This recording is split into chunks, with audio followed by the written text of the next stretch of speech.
Start ಮಾಡೋದ ಮತ್ತೊಮ್ಮೆ short prior. ನಾನು ಪ್ರಯರ್ ಮಾಡ್ತೀನಿ ನನಗೋಸ್ಕರ. ಈ ಸಮಯ ತುಂಬಾ ಹೈ ಟೈಮ್ ಅಂತ ಹೇಳ್ಕೋಬಹುದು, ತುಂಬಾ ಅವಶ್ಯಕತೆ ಉಳ್ಳಂತ ಸಮಯ ಇದು. ಆ ಕಾರಣಕ್ಕೋಸ್ಕರ Lord, I am coming into your presence with the help of Holy Spirit in Christ Jesus' name, O Master Lord. Lord, I am submitting all my preparation into your hand, O Father Lord. Lord, you override on my preparation. You know that what are the food you wanted to give to your sheep, O Father Lord. Lord, you come in this presence, O Father Lord. Lord, whatever you kept in your heart, O Father Lord, pour out into each and everyone's heart, O Father Lord. Today is the time to deliverance, O Father Lord. Yes, Jesus Lord. Yes, Holy Spirit Lord. I'm submitting all myself into your hand. I pray in this prayer in Christ Jesus' name, O Master Lord. Amen. Okay. ತುಂಬಾ ಅವಶ್ಯಕತೆ ಉಳ್ಳಂಥದ್ದು ಆಯ್ತಾ. ಇದ್ರ preparation ನಿಮಗೆ ಗೊತ್ತಿರಬೇಕು, ಇದ್ರ topic ನಿಮಗೆ ಗೊತ್ತಿರಬೇಕು. ಯಾವ್ದು ಟಾಪಿಕ್ ಅಂತ ನೆನಪಿದ್ಯಾ? ಮತ್ತೆ ಇನ್ನೊಂದು ಹೇಳ್ತಿದ್ದೀನಿ ಆಯ್ತಾ. 1 ಗಂಟೆ ನಿಮ್ ಸಮಯನ ಇಲ್ಲಿ ಪೂರ್ತಿ ಕೊಡು ಆಯ್ತಾ. 1 ಗಂಟೆ ಸಮಯ ನನಗೆ ಪೂರ್ತಿ ಕೊಡು ಆಯ್ತಾ. ಈ ಸಮಯದಲ್ಲಿ ಯಾವ ಒಂದು ಬಿಡುಗಡೆ ಹೊಂದ್ಕೋಬೇಕು ಅಂತ ಪರದಾಡಿ ಕೆಸರಲ್ಲಿ ಬಿದ್ದು ಎದ್ದು ಬರಕ್ ಆಗ್ದಿರುವಂತ ಪರಿಸ್ಥಿತಿಲಿ ಇದ್ದೀರಾ. ಅದಕ್ಕೆ ನೀವು ಇವತ್ತು ಜಯ ಹೊಂದ್ಕೊಳ್ಳೇಬೇಕು ಆಯ್ತಾ. ಮುಂದೆ ನೋಡ್ಕೊಳ್ಳೋಣ ಅಂತ ಕಾಯೋಷ್ಟು ಸಮಯ ನಮ್ಗಿಲ್ಲ ಆಯ್ತಾ. ಈ ದಿನನ ಕಡೆಯ ದಿನ ಅಂತ ಅನ್ಕೊಳ್ಳಿ ಆಯ್ತಾ. ಈ ದಿನ ನಿಮ್ಗೆ ನಿಜವಾದ ಬಿಡುಗಡೆನ ಅನುಭವಿಸುವಂತ ದಿನನೇ ಆಗ್ಲೇಬೇಕು. ಎಲ್ಲರೂ ಆಚರಿಸುತ್ತಾರ, ನೀವು ಸ್ವತಂತ್ರ ದಿನಾಚರಣೆ ಆಚರಿಸೋರಾಗ್ಬೇಡಿ. ನೀವು ನಿಜವಾಗ್ಲೂ ಕೂಡ ಸ್ವತಂತ್ರನ ಯಾವ ರೀತಿ ಆಚರಿಸ್ಬೇಕು ಅಂತಂದ್ರೆ, ಕರ್ತನು ಯಾವ ರೀತಿ ಬಯಸಿದ್ನೋ ಅದಕ್ಕೋಸ್ಕರ ಆತನ ಶಿಲ್ಪೆ ಮೇಲೆ ಮಾಡಿದ್ನೋ ಅದು ನೆರವೇರ್ಬೇಕು.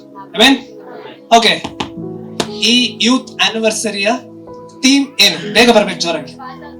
ಥೀಮ್ ಏನು? ಫ್ಲೀ ಫ್ರಮ್ ಯೂತ್ಫುಲ್ ಲಸ್ಟ್ ಅಂದ್ರೆ ಕನ್ನಡದಲ್ಲಿ ಇಚ್ಛೆಗಳಿಂದ ಓಡಿ. ಆಕ್ಚುಲಿ ಇದನ್ನ ನಾವು ಫ್ಲೀ ಫ್ರಮ್ ಸೆಕ್ಷುವಲ್ ಇಮ್ಮೊರಾಲಿಟಿ ಅಂತ ಬರಿಬೇಕಾಗಿತ್ತು.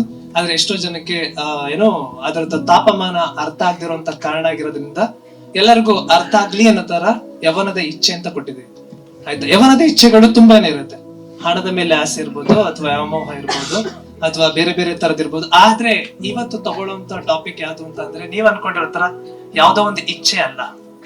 ಸರಿಯಾದ ರೀತಿಲಿ ಹೇಳ್ಬೇಕಂದ್ರೆ ಯೂತ್ಫುಲ್ ಲಸ್ಟ್ ಅಂತಾನೆ ಬರ್ದಿದೀವಿ. ಏನಂತ ಬರ್ದಿದೀವಿ? ಲಸ್ಟ್ ಅಂತ. ಲಸ್ಟ್ ಅಂದ್ರೆ ಕನ್ನಡದಲ್ಲಿ ನಾವ್ ಹೇಳಲೇಬೇಕು ಅಂತಂದ್ರೆ ಏನ್ ಪದ ಅದು? ಹೇಳಕ್ ಸ್ವಲ್ಪ ಹಿಂದೆ ಮುಂದೆ ಬರ್ತದೆ. ಈ ಮಾತನ್ನ ಯಾರು ಮಾತಾಡಕ್ ಹೋಗಲ್ಲ ಆಯ್ತಾ.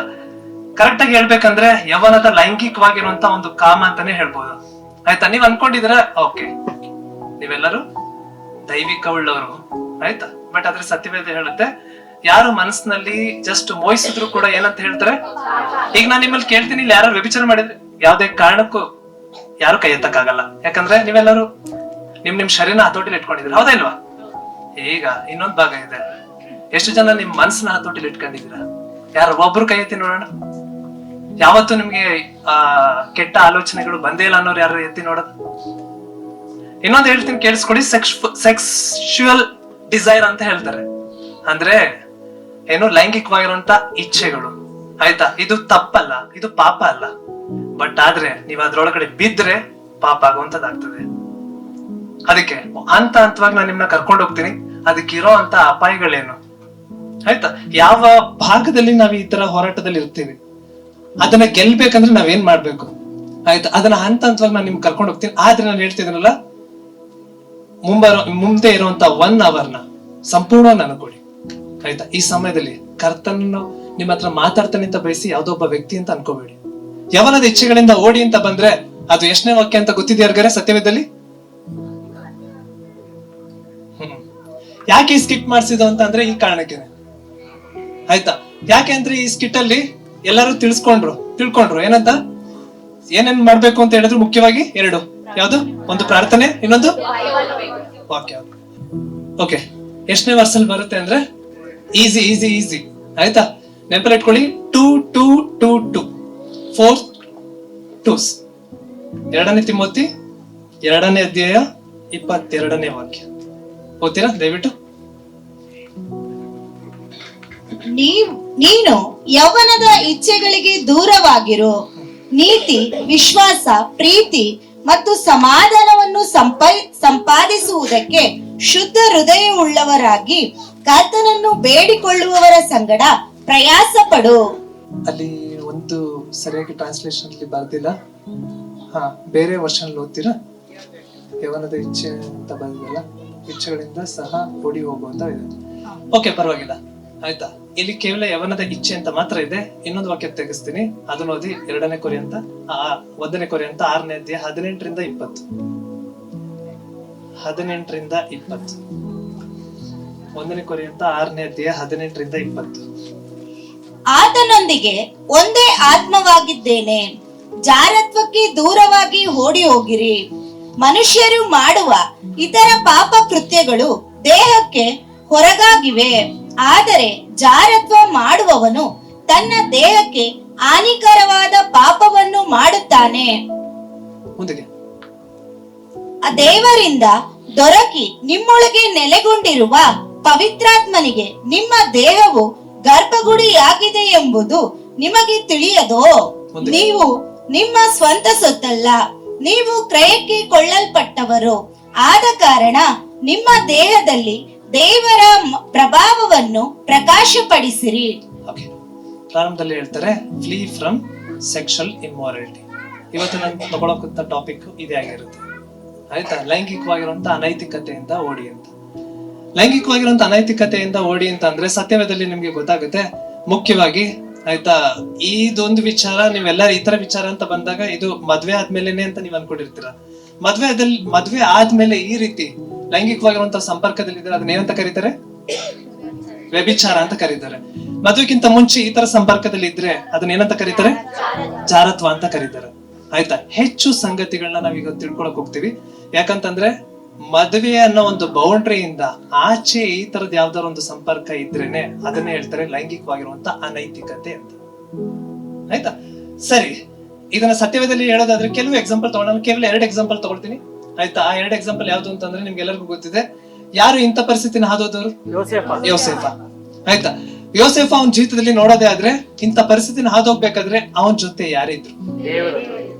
ಕರ್ತನು ಆತನ ಸಂಗಡ ಇರುವಂತದ್ದಾಗಿತ್ತು. ಅದರಿಂದ ಅವನು ಅದನ್ನ ಗೆದ್ನ ಇಲ್ವಾ? ಹೆಂಗ್ ಗೆದ್ದ? ಯುದ್ಧ ಮಾಡದ್ನ? ಹೋರಾಡದ್ನ? ನನ್ ಕೈಲಿ ಆಗತ್ತೆ, ನಾನ್ ಗೆಲ್ತೀನಿ ಅಂತ ಮುಂದೆ ನಿಂತ್ಕೊಂಡ. ಬದ್ಲು ಏನ್ ಮಾಡ್ದ? ಓಡೋಗವ್ರನ್ನ ಏನಂತಾರೆ ಈ ಲೋಕದಲ್ಲಿ? ಹೇಡಿಗಳು ಅಂತಾರ. ಆದ್ರೆ ಸತ್ಯವೇದ ಈ ವಿಚಾರದಲ್ಲಿ ಅವನೇ ಜ್ಞಾನಿ ಅಂತ ಹೇಳುವಂತದ್ದು, ಆಯ್ತಾ. ಅದರಿಂದ ವಾಕ್ಯ ಓದಿ 39ನೇ ಅಧ್ಯಾಯ 3 ಮತ್ತೆ 4ನೇ ವಾಕ್ಯ. ಆದಿಕಾಂಡ 39 3 ಮತ್ತೆ 4. ಯೆಹೋವನು ಯೋಸೇಫನ ಸಂಗಡವಿದ್ದು ಅವನು ಮಾಡುವ ಕೆಲಸವನ್ನೆಲ್ಲ ಸಫಲವಾಗುವಂತೆ ಮಾಡುತ್ತಾನೆಂದು ಅವನ ದಣಿಯು ತಿಳಿದು ಅವನ ಮೇಲೆ ದಯವಿಟ್ಟು ಅವನನ್ನು ಸ್ವಂತ ಸೇವಕನನ್ನಾಗಿ ನೇಮಿಸಿಕೊಂಡನು. ಇದಲ್ಲದೆ ಆ ದಣಿಯು ಅವನಿಗೆ ತನ್ನ ಮನೆಯಲ್ಲಿ ಪಾರುಪಾದ್ಯವನ್ನು ಕೊಟ್ಟು ತನ್ನ ಆಸ್ತಿಯನ್ನೆಲ್ಲ ಅವನ ವಶಕ್ಕೆ ಒಪ್ಪಿಸಿದನು. ಅವನು ಯೋಸೇಫನನ್ನು ತನ್ನ ಮನೆಯ ಮೇಲೆಯೂ ಆಸ್ತಿಯ ಮೇಲೆಯೂ ಅಧ್ಯಕ್ಷನಾಗಿ ಇಟ್ಟಿದ್ದರಿಂದ ಯೆಹೋವನು ಯೋಸೇಫನ ನಿಮಿತ್ತವಾಗಿ ಆ ಐಗುಪ್ತ್ಯನ ಮನೆಯನ್ನು ಅಭಿವೃದ್ಧಿಗೆ ತಂದನು. ಇಲ್ಲಿ ನೀವು ಗಮನಿಸಿದ್ರಿ, ಯೋಸೇಫ ಆದೋದಂತ ಎಲ್ಲಾ ಸಂಗತಿ ನಿಮ್ಗೆ ಆಲ್ರೆಡಿ ತುಂಬಾ ಚೆನ್ನಾಗಿ ಗೊತ್ತಿದೆ, ಹೌದು ತಾನೆ? ಸರಿ, ಇಲ್ಲಿ ಯೋಸೇಫ ಕರ್ತನ್ ನಂಬಿದ್ನೋ ಇಲ್ವೋ? ಅವನಿಗೆ ಶೋಧನೆ ಬಂತೋ ಬರ್ಲಿಲ್ವೋ? ಕೆಲವರು ಎಂತ ಮೂರ್ಖತನದಲ್ಲಿ ಇರ್ತಾರೆ ಅಂದ್ರೆ ಮುಗೀತು. ನಾನು ಹೇಳ್ತೀನಿ, ಕೇಳಿಸ್ಕೊಡಿ. ನೀವು ಪುನರುತ್ಥಾನ ಹೊಂದಿರೋದು ಯಾವ್ದ್ರಲ್ಲಿ? ಆತ್ಮ, ಪ್ರಾಣ, ಶರೀರ ಯಾವ್ದ್ರಲ್ಲಿ? ಆತ್ಮದಲ್ಲಿ. ಆದ್ರೆ ಇನ್ನೆರಡು ಪಾತ್ರ ಇದೆ, ಆಯ್ತಾ. ಅದ್ರ ಕಡೆ ಗಮನ ಕೊಡಿ. ಸೈತಾನ್ ಇಸ್ ಆಫ್ಟರ್ ಯುವರ್ ಸೋಲ್. ಶತ್ರು ನಿಮ್ಮ ಯಾವ್ದ್ರ ಮೇಲೆ ಇರ್ತಾನಂತೆ? ಯಾವಾಗ್ಲೂ ತಪ್ಪು, ಪ್ರಾಣದ ಮೇಲೆ. ಪ್ರಾಣ ಅಂದ್ರೆ ಯಾವ ತರ ಅಂತ ನಾನು ನಿಮ್ಗೆ ತಗೊಂಡೋಗ್ತೀನಿ. ಮೊದ್ಲು ಇದ್ರದ್ದು ಅಪಾಯಗಳನ್ನ ತಿಳಿಸ್ತೀನಿ, ಆ ನಂತರ ಆಯ್ತಾ ಯಾವ ಕ್ಷೇತ್ರದಲ್ಲಿ ನೀವು ಯುದ್ಧ ಮಾಡ್ಬೇಕನ್ನೋದನ್ನ ನಾನು ತಿಳಿಸ್ಕೊಡ್ತೀನಿ, ಆಯ್ತಾ. ಇಲ್ಲಿ ಹೇಳಿದ್ರು ಅವನ ಜೊತೆಲಿ ಕರ್ತನಿದ್ದ. ಎಂತ ಶೋಧನೆಗಳು ಬಂದಿತ್ತು ಅವನ್ಗೆ ಅಂದ್ರೆ ಶಾರ್ಟ್ ಆಗಿ ಹೇಳ್ಬಿಡ್ತೀನಿ.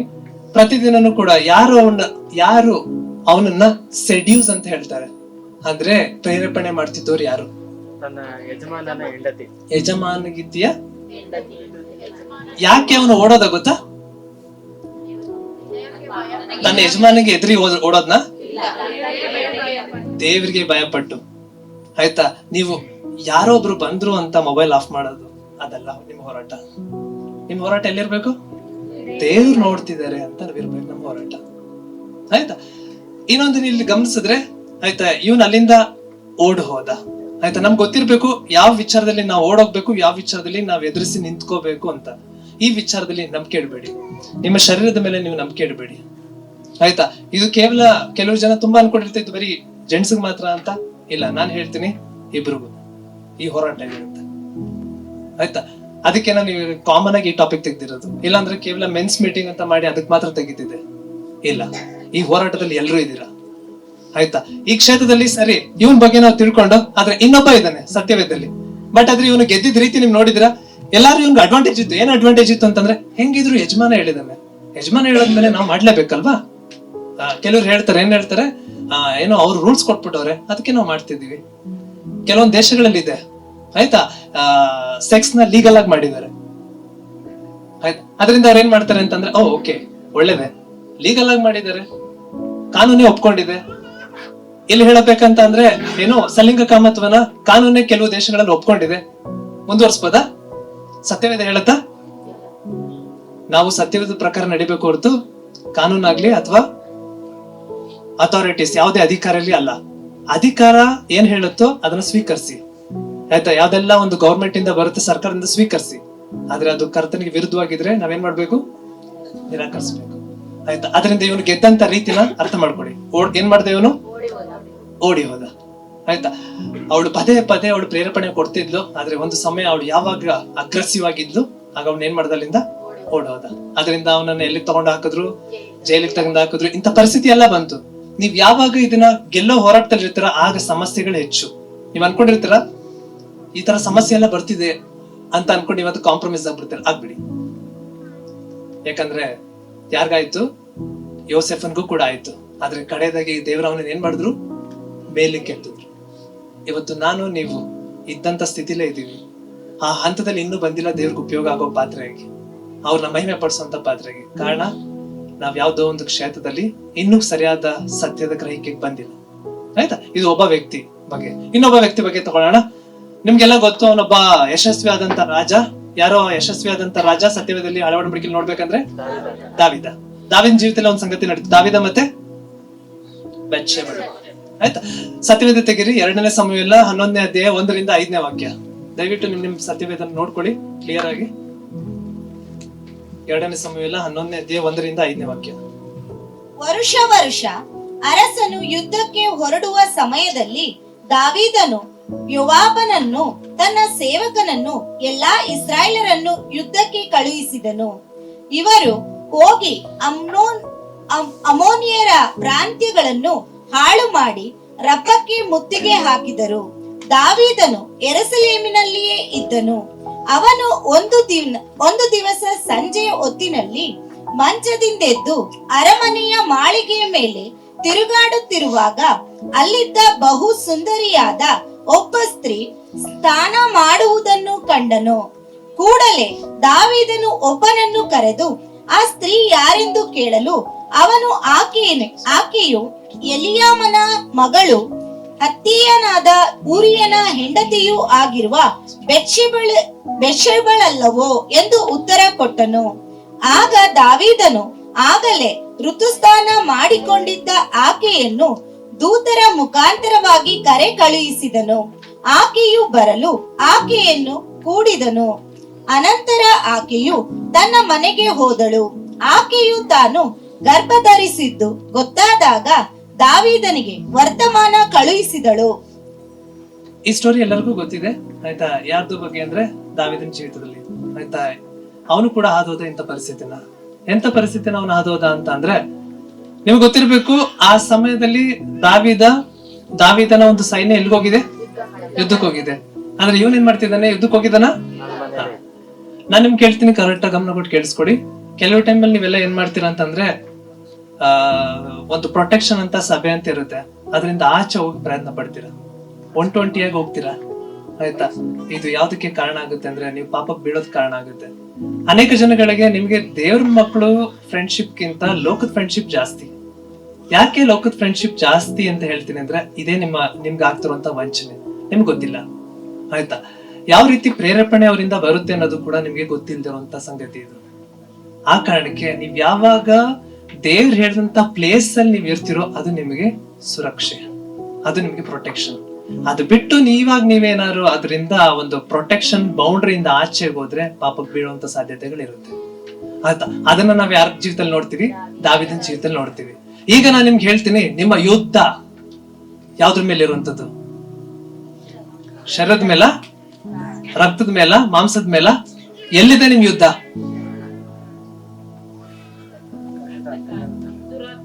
ಓದಿ ವಾಕ್ಯನ ಹೇಳಿ ಮನಸ್ಸಲ್ಲ ಜೋರಿಗೆ. 1 ಕೊರಿಂಥ 15ನೇ ಅಧ್ಯಾಯ 50ನೇ ವಾಕ್ಯ. ಸಹೋದರರೇ, ನಾನು ಹೇಳುವುದೇನೆಂದರೆ, ರಕ್ತ ಮಾಂಸವು ದೇವರ ರಾಜ್ಯಕ್ಕೆ ಬಾಧ್ಯವಾಗಲಾರದು. ಲಯವಾಗುವ ವಸ್ತು ನಿರ್ಲಯ ಪದವಿಗೆ ಬಾಧ್ಯವಾಗಿರುವುದಿಲ್ಲ. ಕೇಳಿರಿ, ಇದುವರೆಗೆ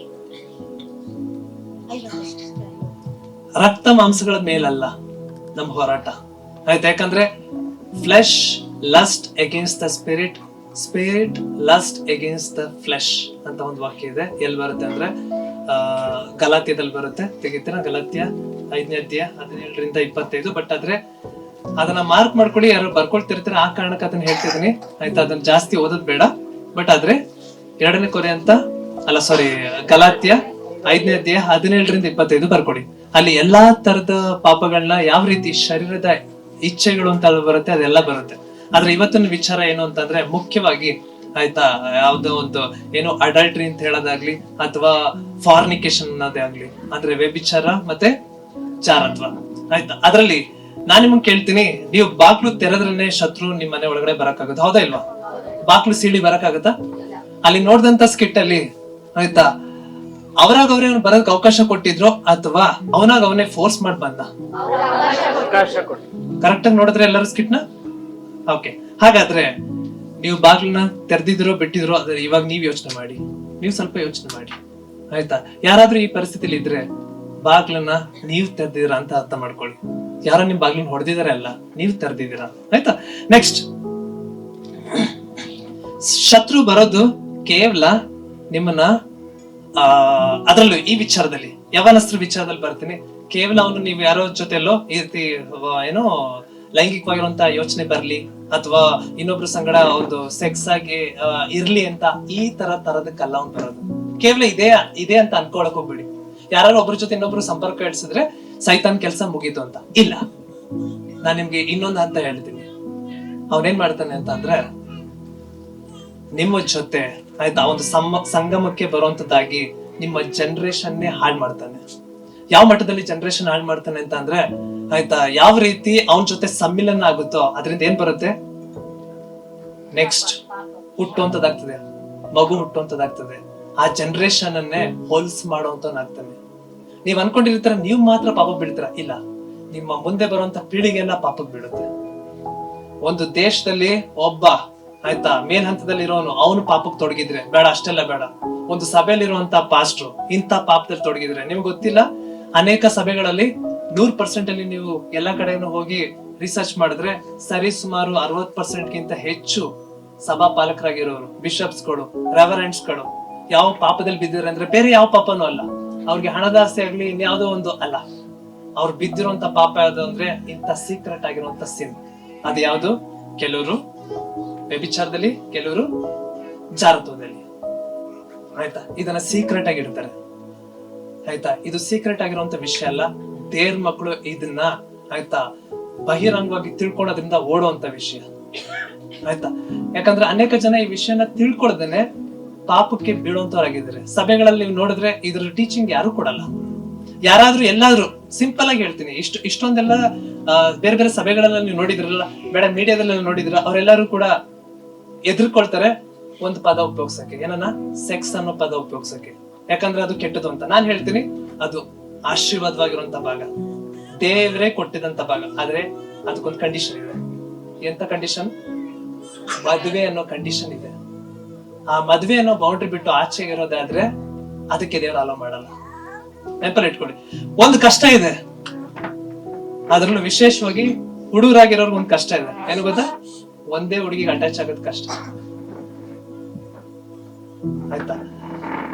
ಹುಡುಗಿಗೂ ಒಂದ್ ಕಷ್ಟ ಇದೆ, ಒಂದೇ ಹುಡುಗನ ತನ್ನ ಗಂಡ ಅಂತ ಒಪ್ಕೊಳ್ಳೋದು. ನೀವ್ ಅನ್ಕೊಳಕ್ ಹೋಗ್ಬೇಡಿ. ಏನಂತ ಅಂದ್ರೆ ನಿಮ್ಮಲ್ಲಿ ಇರೋಂತ ಇಚ್ಛೆಗಳ ಒಂದು ಏನೋ ನಿಜ ಸ್ವರೂಪಗಳು ನಿಮಗೆ ಕನ್ನಡಿ ಮುಂದೆ ಬರೋ ತರ ದೇವ್ರ ಖಂಡಿತ ತೋರ್ಸ್ಕೊಡ್ತಾರೆ. ನೀವ್ ಅವ್ರ ಹತ್ರ ಕೇಳೋದಾದ್ರೆ. ಆದ್ರೆ ಈ ವಿಚಾರ ಬಗ್ಗೆ ಎಲ್ಲ ನಾವು ಮಾತಾಡ್ಬಾರ್ದು ಅಂತ ನೀವೆಲ್ಲ ಬಹಿರಂಗವಾಗಿ ಇಟ್ಟು ಆಯ್ತಾ, ನಿಮ್ ಮನೇಲಿ ನೀವ್ ಏನ್ ಮಾಡ್ತಿದ್ದೀರಾ ಅಂದ್ರೆ ವಿಷಪೂರಿತವಾಗಿರುವಂತ ಸರ್ಪನ ಸಾಕೊಂಡ್ ಕೂತಿದ್ದೀರಾ. ನೀವ್ ಅದನ್ನ ಏನ್ ಮಾಡ್ಬೇಕು? ಹೊಡೆದು ಸಾಯಿಸ್ಬೇಕು. ಅದನ್ನ ನಾವು ಕ್ರೈಸ್ತರು, ನಾವ್ ಇದಕ್ಕೆಲ್ಲ ಹೊಡೆಯೋದೆಲ್ಲ ಇದೆಲ್ಲ ಏಟೆಲ್ಲ ಮಾಡಲ್ಲ. ಹಂಗ ಅನ್ಕೊಂಡಿದ್ರೆ ಒಂದಲ್ಲ ಒಂದು ದಿನ ಅದು ನಿಮ್ನ ಕಚ್ಚುತ್ತೆ, ನಿಮ್ಮನ್ನ ಸಾವಿನ ಕಡೆಗೆ ಸೆಳೆಯುತ್ತೆ. ಅದಕ್ಕೆ ಇದು ಇಂಥ ಪಾಪ. ಓಕೆ, ನೆಕ್ಸ್ಟ್ ಮುಂದೆ ಸತ್ಯವೇದ ಹೇಳುತ್ತೆ ಏನಂತ ಹೇಳುತ್ತೆ ಅಂತ ಅಂದ್ರೆ, ಅವಿಶ್ವಾಸಿಗಳ ಸಂಗಡ ನೀವೇನ್ ಮಾಡ್ಬಾರ್ದು ಅಂದ್ರೆ ಇಜ್ಜೋಡಾಗ್ಬಾರ್ದು ಅಂತ. ಆಯ್ತಾ? ಅದಕ್ಕೆ ವಾಕ್ಯ ಇದೆ. ಎಷ್ಟನೇ ವಾಕ್ಯದಲ್ಲಿ ಬರುತ್ತೆ? 2 ಕೊರಿಂಥ 6ನೇ ಅಧ್ಯಾಯ 14ನೇ ವಾಕ್ಯ. 2 ಕೊರಿಂಥ 6ನೇ ಅಧ್ಯಾಯ 14ನೇ ವಾಕ್ಯ. ನೀವು ಕ್ರಿಸ್ತ ನಂಬಿಕೆ ಇಲ್ಲದವರೊಂದಿಗೆ ಸೇರಿ ಇಜ್ಜೋಡಾಗಬೇಡಿರಿ. ಕ್ರಿಸ್ತ ನಂಬಿಕೆ ಇಲ್ಲದವರ ಸಂಗಡ ಏನಾಗ್ಬಾರ್ದಂತೆ? ನಾನು ಹೇಳೋದನ್ನ ಗಮನ ಕೊಟ್ಟು ಕೇಳಿಸ್ಕೊಡಿ. ಆಯ್ತಾ? ಸಿಂಗಲ್ಸ್ ಅಂದ್ರೆ ಬ್ಯಾಚುಲರ್ಸ್ ಎಷ್ಟು ಜನ ಇದ್ದೀರಾ? ಓಕೆ, ಏನ್ ಹೇಳ್ತಿದ್ದೀನಿ ಅಂತ ಅಂದ್ರೆ, ಯಾವುದೇ ರೀತಿಲೂ ಕೂಡ ನೀವು ಅನ್ಯ ವ್ಯಕ್ತಿಗಳಿಗೆ, ಕ್ರಿಸ್ತ ನಂಬಿಕೆ ಇಲ್ದಿರುವಂತ ವ್ಯಕ್ತಿಗಳ ಸಂಗಡ ನೀವೇನಾದ್ರು ಇಜ್ಜೋಡಾದ್ರೆ, ನೀವ್ ಯಾರನ್ನ ಮದ್ವೆ ಆಗ್ತೀರಾ ಅಂದ್ರೆ ಕ್ರಿಸ್ತನನ್ನ ಮದ್ವೆ ಆಗ್ತೀರಾ ಅಂತ ಅನ್ಕೊಳಕ್ ಹೋಗ್ಬಿಡಿ. ನೀವು ಒಬ್ಬ ಸೈತಾನನ್ನ ಮದ್ವೆ ಆಗ್ತೀರಾ ಅಂತ ಅನ್ಕೊಳ್ಳಿ. ಯಾಕೆ ಈ ಮಾತು ನಾನು ಹೇಳ್ತಿದ್ದೀನಿ ಅಂತ ಅಂದ್ರೆ, ಈ ವಿಚಾರದಲ್ಲಿ ನಿಮ್ಮ ಜನರೇಷನ್, ನಿಮ್ಮಿಂದ ಬರುವಂತ ಮುಂದಿನ ಸಂತತಿ, ಆಯ್ತಾ, ಮುಂದಿನ ಸಂತತಿನೇ ಅವ್ನು ಹೊಲ್ಸ್ ಮಾಡುವಂತದ್ದಾಗ್ತದೆ. ಆಯ್ತಾ? ಯಾಕಂದ್ರೆ ಸತ್ಯವೇದ ಇದನ್ನ ಹೇಳುತ್ತೆ. ನೀವ್ ಅದನ್ನ ತಿಳ್ಕೊಂಡ್ರೆ ಒಳ್ಳೇದು. ನೀವ್ ಅದನ್ನ ತಿಳ್ಕೊಳ್ಳಿಲ್ಲ ಅಂತ ಅಂದ್ರೆ ಇದ್ರಲ್ಲಿ ಮೋಸ ಹೋಗ್ತೀರಾ. ಆಯ್ತಾ? ಓಕೆ, ಇನ್ನೊಂದು ವಾಕ್ಯ ಹೇಳುತ್ತೆ ಏನಂತಂದ್ರೆ, ಲೋಕದವ್ರ ರೀತಿಲಿ ಆತರ ಯೋಚಿಸುವಂತವ್ರು ಆಗ್ಬೇಡಿ ನೀವು. ರೋಮ 8ನೇ ಅಧ್ಯಾಯ 7ನೇ ವಾಕ್ಯ. ರೋಮ 8ನೇ ಅಧ್ಯಾಯ 7ನೇ ವಾಕ್ಯ. ಯಾಕೆಂದರೆ ಶರೀರ ಭಾವದವುಗಳ ಮೇಲೆ ಮನಸ್ಸಿಡುವುದು ದೇವರಿಗೆ ಶತ್ರುತ್ವವು. ಅಂತ ಮನಸ್ಸು ದೇವರ ನಿಯಮಕ್ಕೆ ಒಳಪಡುವುದೂ ಇಲ್ಲ, ಒಳಪಡುವುದಕ್ಕಾಗುವುದೂ ಇಲ್ಲ. ಅರ್ಥ ಮಾಡ್ಕೊಳ್ಳಿ. ನೀವು ಲೋಕದವ್ರ ಹಾಗೆ ನಿಮ್ಮ ಮನಸ್ಥಿತಿನ ಇಟ್ಕೊಳಕ್ ಹೋಗ್ಬೇಡಿ. ಆಯ್ತಾ? ಯಾಕಂತಂದ್ರೆ ಈಗ ಮನಸ್ಥಿತಿ ಭಾಗಕ್ಕೆ ಬರ್ತೀನಿ. ಆಯ್ತಾ? ನಾನು ಹೇಳ್ದೆ ಮನುಷ್ಯನ ಯಾವ ರೀತಿ ಎಷ್ಟು ಬಾರಿಯಲ್ಲಿ ವಿಂಗಡಿಸ್ತಾರೆ? 3 ಭಾಗವಾಗಿ ವಿಂಗಡಿಸ್ತಾರೆ. ಆಯ್ತಾ? 3 ಭಾಗವಾಗಿ ಬರೋಕ್ಕಿಂತ ಮುಂಚೆ ನೀವು ಒಂದು ಸತ್ಯ ತಿಳ್ಕೊಂಡಿರಿ. ಆಯ್ತಾ? ಏನದಕ್ಕೆ ಅಂತಂದ್ರೆ, ಇದೆಲ್ಲರೂ ಏನ್ ಹೇಳ್ಕೊಳ್ತಾರೆ ಅಂತಂದ್ರೆ, ಯಾವಾಗ್ಲೂ ಶರೀರದಲ್ಲಿ ಅಂಟ್ಕೊಂಡಿರೋರ್ನ ಏನ್ ಅನ್ಕೊಳ್ತಾರೆ ಅಂದ್ರೆ, ಅವರು ಲವ್ ಕಪಲ್ಸ್ ಅಂತ. ಸತ್ಯವೇದ ಯಾವುದೇ ಕಾರಣಕ್ಕೂ ಅದನ್ನ ಹೇಳಲ್ಲ. ನಿಮ್ಗೆ ಸರಿಯಾದ ರೀತಿಲಿ ಅರ್ಥ ಗೊತ್ತಿರ್ಬೇಕು ಪ್ರೀತಿಗೂ ಮತ್ತೆ ಕಾಮಕ್ಕೂ. Love versus lust. ಆಯ್ತಾ? ಯಾಕಂದ್ರೆ ಇದಕ್ಕೆ ಕೆಲವೊಂದು ಪಾಯಿಂಟ್ಸ್ ಗಳನ್ನ ಕೊಡ್ತೀನಿ, ಗಮನ ಕೊಟ್ಟು ತಿಳ್ಕೊಡಿ. ನಿಮ್ಗೆ ಖಂಡಿತ ಇದು ಸಹಾಯಕವಾಗಿರ್ತದೆ. ನಿಮ್ಗೆಲ್ಲರಿಗೂ ಗೊತ್ತು, ಎಲ್ಲರೂ ಹೇಳ್ತಾರೆ, ಈ ಲೋಕದಲ್ಲಿ ಎಲ್ಲಾ ಫಿಲಂ ನೋಡ್ತೀರಾ, ಫಾಲ್ ಇನ್ ಲವ್. ಹೌದಾ? ಏನಂತ ಅಂದ್ರೆ ಫಾಲ್ ಇನ್ ಲವ್ ಅಂದ್ರೆ ಪ್ರೀತಿಲಿ ಬಿಡ್ಬೇಕು. ಈಗ ನಾನು ನಿಮ್ಗೆ ಹೇಳ್ತೀನಿ, ಯಾವ್ದಾದ್ರು ವಸ್ತು ಕೆಳಗಡೆ ಬಿದ್ರೆ ಏನಾಗತ್ತೆ? ಹಾಗಾದ್ರೆ ಆ ಪ್ರೀತಿ ಹೊಡೆದೋಗ್ಬೇಕು. ಆಯ್ತಾ? ಸರಿ, ಹಾಗಾದ್ರೆ ಇನ್ನೂ ಒಂದ್ ಹೇಳ್ತೀನಿ, ಎಲ್ಲಾರು ಒಂದ್ ಕಡೆ ಬೀಳುತ್ತೆ ಅಂದ್ರೆ ಅದು ಪುನಃ ಎದ್ದು ಹೋಗುತ್ತೆ ಅಂತ ಅರ್ಥ ತಾನೆ? ಈಗ ಯಾವ್ದೊಂದು ಕಪ್ಪೆ ತೆಗೆದು ಯಾವ್ದೋ ಒಂದು ಬಾಟ್ಲ್ ಒಳಗಡೆ ಯಾವ್ದೋ ಒಂದು ಇದು ಅಂಡೆ ಒಳಗಡೆ ಬೀಳುತ್ತೆ ಅಂದ್ರೆ ಅಲ್ಲಿಂದ ಆರೋ ಸಾಧ್ಯತೆನೂ ಇರ್ತಾನೆ. ಅಂತ ಪ್ರೀತಿ ನಿಂತ್ಕೊಳ್ಳಲ್ಲ. ಸತ್ಯವೇದ ಏನ್ ಹೇಳುತ್ತೆ ಗೊತ್ತಾ? ಫಾಲ್ ಇನ್ ಲವ್ ಅಂತ ಹೇಳಲ್ಲ, ವಾಕ್ ಇನ್ ಲವ್ ಅಂತ ಹೇಳುತ್ತೆ. ಆಯ್ತಾ? ಇದು ಮೊದಲನೇ ಪಾಯಿಂಟ್. ಇನ್ನೊಂದು, ಎರಡನೇದು, ಸತ್ಯವೇದ ಹೇಳುತ್ತೆ, ಲೋಕ ಹೇಳುತ್ತೆ ಏನಂತ ಹೇಳುತ್ತೆ ಅಂದ್ರೆ, ಭಾವನೆಗಳನ್ನ ಪ್ರೀತಿ ಅಂತ ಹೇಳುತ್ತೆ. ಲವ್ ಈಸ್ ಫೀಲಿಂಗ್ ಅಂತ. ಯಾರು ಆರ್ಯ ಮೂವಿ ನೋಡಿದಿರ? ಆರ್ಯ ಮೂವಿ ತೆಲುಗು 1 ನೋಡಿದ್ರ? ಅದ್ರಲ್ಲಿ ಸಾಂಗ್ ಬರುತ್ತೆ, ಫೀಲ್ ಮೈ ಲವ್. ಆಯ್ತಾ? ಅಂದ್ರೆ ಪ್ರೀತಿ ಏನಂತ, ಅದು ಭಾವನೆ. ಆಯ್ತಾ? ಸತ್ಯವೇದ ಈ ತರ ಹೇಳಲ್ಲ. ಸತ್ಯವೇದ ಏನ್ ಹೇಳುತ್ತೆ ಅಂದ್ರೆ, ಪ್ರೀತಿ ಅನ್ನೋದು ಒಂದು ಆಯ್ಕೆ, ಅದು ಒಂದು ಚಿತ್ತ. ಭಾವನೆ ಅಲ್ಲ, ಅದು ನಿಮ್ಮ ಆಯ್ಕೆ ಮತ್ತೆ ಅದು ಚಿತ್ತ. ಎರಡನೇದು. ಮೂರನೇ ಪಾಯಿಂಟ್, ಲೋಕ ಹೇಳುತ್ತೆ marry the person you love. ಯಾರನ್ನ ನೀನ್ ಪ್ರೀತಿ ಮಾಡ್ತೀಯ ಅವ್ರನ್ನ ಮದ್ವೆ ಆಗು ಅಂತ. ಅದ್ರ ಸತ್ಯವೇದ ಹೇಳುತ್ತೆ ಏನಂತ? ಯಾರನ್ನ ನೀನ್ ಮದ್ವೆ ಆಗಿರ್ತೀಯ ಅವ್ರನ್ನ ಪ್ರೀತಿ ಮಾಡು ಅಂತ. ಆಯ್ತಾ? ಇದು ಮೂರನೇ ಪಾಯಿಂಟ್. ನಾಲ್ಕನೇದು, ಸತ್ಯವೇದ ಹೇಳುತ್ತೆ, ಅಲ್ಲ ಲೋಕ ಹೇಳುತ್ತೆ ಏನಂತ ಹೇಳುತ್ತೆ ಅಂದ್ರೆ, if you find the person you will become happy. ನೀನೊಬ್ಬ ವ್ಯಕ್ತಿನ ಕಂಡ್ರೆ, ಇಂಥ ವ್ಯಕ್ತಿ ನನ್ನ ಜೀವಿತದಲ್ಲಿ ಬಂದ್ರೆ ನಾನು ಖುಷಿಯಾಗಿರ್ತೀನಿ ಅಂತ. ಆದ್ರೆ ಸತ್ಯವೇದ ಹೇಳುತ್ತೆ, ಎಂತ ವ್ಯಕ್ತಿ ಕಂಡ್ರೆ ನೀನ್ ಖುಷಿ ಪಡ್ತೀನಿ ಅಂತ ಹೇಳ್ತೀಯೋ ಅಂತ ವ್ಯಕ್ತಿ ನೀನಾಗುವಂತ. ಯಾಕಂದ್ರೆ ನೀವೆಲ್ಲರೂ ವಿಚಾರವಾಗಿ ಈ ವಿಚಾರದಲ್ಲಿ ಹೇಳ್ಬೇಕಂತಂದ್ರೆ ಇನ್ನು ಮದ್ವೆ ಆಗದಿರುವಂತ ಸಿಂಗಲ್ಸ್ ಕೇಳ್ತಾ ಇದ್ದೀನಿ. ಯಾಕಂತಂದ್ರೆ ಅವ್ರು ಅನ್ಕೊಂಡಿರ್ತಾರೆ, ಈ ವ್ಯಕ್ತಿ ನಾನು ಮದ್ವೆ ಆದ್ರೆ ನಾನು ಖುಷಿಯಾಗಿರ್ತೀನಿ, ಈ ವ್ಯಕ್ತಿ ಮದ್ವೆ ಆದ್ರೆ ನಾನು ಹ್ಯಾಪಿ ಆಗಿರ್ತೀನಿ, ಇವರು ಏನೋ ಸೆಟ್ಲ್ ಆಗಿದ್ದಾರೆ, ಇವರು ಕೆಲಸದಲ್ಲಿ ಇದಾರೆ, ಒಂದು ಒಳ್ಳೆ ಪೊಸಿಷನ್ ಇದ್ದಾರೆ. ಅದ್ರ ಸತ್ಯವೇದ ಏನ್ ಹೇಳುತ್ತೆ, ಆ ವ್ಯಕ್ತಿ ಫಸ್ಟ್ ನೀನಾಗು. ನಿನ್ನ ನೋಡಿಕೊಂಡು ಅವ್ರು ಬರ್ತಾರೆ, ನೀನ್ ಅವ್ರನ್ನ ಹುಡುಕೊಂಡು ಹೋಗಕ್ಕಾಗಲ್ಲ, ನಿನ್ನ ನೋಡಿಕೊಂಡು ಅವರೇ ಬರುವಂತದ್ದಾಗ್ತದೆ. ಯಾಕಂದ್ರೆ ನೀನ್ ಅಂತ ವ್ಯಕ್ತಿ ಆಗ್ಬೇಕು. ಅದಕ್ಕೆ ನೆಕ್ಸ್ಟ್ ಪಾಯಿಂಟ್, ಇನ್ನೊಂದು ಮುಖ್ಯವಾಗಿರುವಂತದ್ದು, love is not a sex. ಆಯ್ತಾ? ಅದು ಕೇವಲ ಒಂದು ಲೈಂಗಿಕವಾಗಿರುವಂತ ಸಂಬಂಧದಲ್ಲಿ ಇರುವಂತದ್ದು ಅಷ್ಟೇ ಅಲ್ಲ. ಆಯ್ತಾ? ಸತ್ಯವೇದ ಹೇಳುತ್ತೆ ಅಂದ್ರೆ ಪ್ರೀತಿ ಅನ್ನುವಂಥದ್ದು ಇನ್ನೊಬ್ಬ ವ್ಯಕ್ತಿಗೆ ಕೊಡೋ ಅಂತ ಒಂದು ಮೌಲ್ಯ ಅಂತ ಹೇಳುತ್ತೆ. ಆಯ್ತಾ? ಇದನ್ನ ತಿಳ್ಕೊಂಡಿದ್ರೆ ಯಾವ ವಿಚಾರ ನಿಮ್ ಪ್ರೀತಿ ಅಂದ್ರೆ ಯಾವ್ದು, ಕಾಮ ಅಂದ್ರೆ ಯಾವ್ದು ಅಂತ ನಿಮ್ಗೂ ಗೊತ್ತಿರ್ಬೇಕು.